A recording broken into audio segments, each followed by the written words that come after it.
What is up to you mga kamanong? Mga kamanong, kapag pinarinig pa kayong sangkutsa, anong unang nyo naiisip?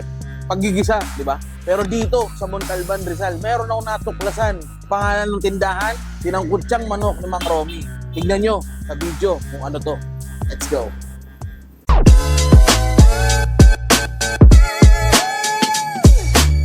Kuya Romy, mga produkto natin, puro manok lang po talaga. Puro manok lang, walang iba. Ano pong mga parte yung mga kasama niyo? Gulugod, paa, hita, lechon, laman loob, pakpak, tsaka mga ulo. Yan. Yun din ang tinatangkilik ng mga... Yun pala. Anong may history ba itong... Walang kabuhayan si tatay noon. Sabi niya, magkarinderya daw kami. Sabi ko, sige, hanggang sa unti-unti, tinangkilik ng tao, gumanda na gumanda yun, hanggang sa nakilala. So what is up to yung mga kamanong? Kasama nga natin ngayon si Kuya Andy. May siya po ang anak ni Mang Romy, mga kamanong. Kuya Andy, salamat po sa pagpapaunlak sa amin. Konting katanungan lang. Gano'n na po katagal itong sangkutsa ni Mang Romy? Walang kasi ni tatay ito since 1983. Mali lang sa ilang taon na po kayo ngayon. Ang edad ko is 56. Itong mga Kuya Romy, mga produkto natin, puro manok lang po talaga. Puro manok lang, walang iba. Ano pong mga parte yung mga kasama dito? Gulugod, paa, hita, lechon, laman loob, pakpak, tsaka mga ulo. Tapos meron din kaming adobo. Yun din ang tinatangkilik ng mga Yun pala. adobo. Hindi kayang gayahin ng iba yung adobo na Baga yun. original na talaga, galing po sa inyo. Pero Kuya Andy, tatanungin na rin, paano nalaman ni Mang Romy? Paano may history ba itong... Ang alam ko lang, si tatay nagluluto, pangulam lang namin. Pagkatapos unti-unti, walang kabuhayan si tatay noon. Sabi niya, magkarinderya daw kami. Sabi ko, sige, kung yan ang gusto, tutulong ako.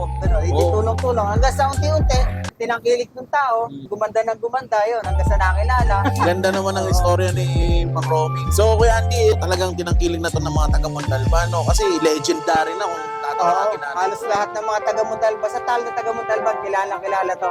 Hanggang San Mateo, Marikina. Wow, galing. May tatlong bayan na dadaanan. Ang ganito kasarap ang sangkutsang manok ni Mang Romy, mga kamanok. Kaya naman sa mga gustong tumigim nito, Kuya Andy, ikaw na.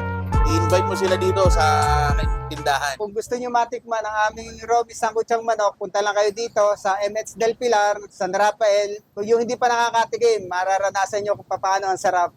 Yun. Sa Montalban po ito, Kuya Andy. Montalban po. Montalban, Rizal. Montalban, Rizal. San Rafael. So, paano Kuya Andy? Titikman na natin tong sangkutsang manok mo. Handa na ba kayo mga kamanong sa ating Tikiman Venture?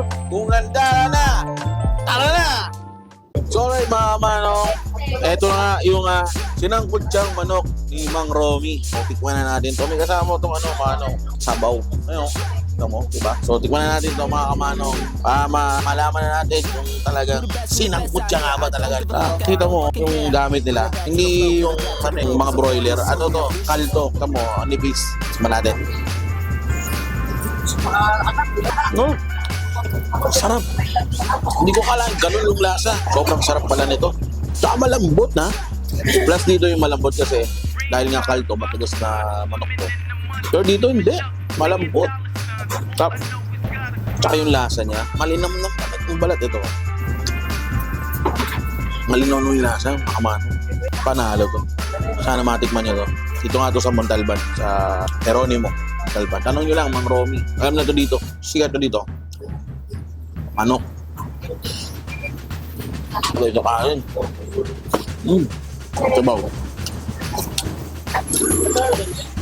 Yung pinagkuluan ng manok andito. Chicken broth talaga. Sarap. So yun mga kamanang, sana matikman nyo to. Dito muna ako